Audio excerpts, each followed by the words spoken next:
लाहौर की Mughalpura carriage and wagon shops में गरीब और मजलूम मुलाजिमीन पर जुल्म के पहाड़ तोड़ने वाले मुबैना राशि चपड़ासी दानिश को नौकरी से बरतरफ कर दिया गया।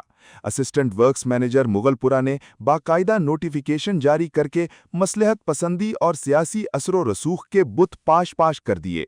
कैरेज शॉप मुगलपुरा में जब जुल्म और लाकानूनियत हद से बढ़ी तो रोजनामा सहाफत ने रिवायती मसलहत पसंदी को बालाए ताक रखते हुए मजलूमों की आवाज बनने का फैसला किया।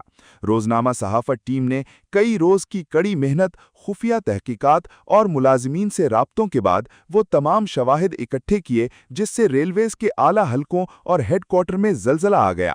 ये ग्रेड 1 का मुलाजिम जिसकी तनख्वाह महज 14,410 रुपए थी, हाजिरी लगाने के नाम पर गरीब मुलाजिमीन से बाकायदा भत्ता वसूल करता था।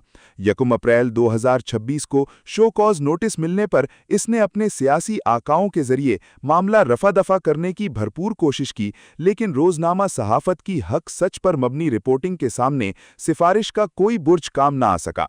जारी करदा नोटिफिकेशन के मुताबिक असिस्टेंट वर्क्स मैनेजर ने मुगलपुरा ऑफिस के मुताल्लिका शोबों को सख्त हिदायत जारी की हैं।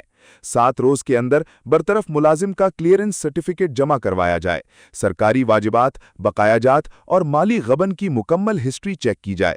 ये भी तहकीकात की जा रही हैं कि आया मज़कूरा बरतरफ मुलाजिम किसी रेलवे क्वार्टर पर नाजायज काबिज है या नहीं। नोटिस की कॉपियां divisional account officer, head clerk और दीगर मुताल्लिका ब्रांचेस को फौरी कानूनी और तादीबी कार्रवाई के लिए भिजवा की गई हैं। रोजनामा सहाफत ने न सिर्फ एक करप्ट मोहरे के मकरूह चेहरे को बेनकाब किया, बल्कि रेलवेज के इस इंतजामी ढांचे पर भी बड़ा सवालिया निशान खड़ा कर दिया है जो ऐसे अनासिर को खुली छूट देते हैं। रोजनामा सहाफत की टीम इन काली भेड़ों के खिलाफ गरीब मुलाजमीन की आवाज बनकर यूं ही सच सामने लाते रहेंगे।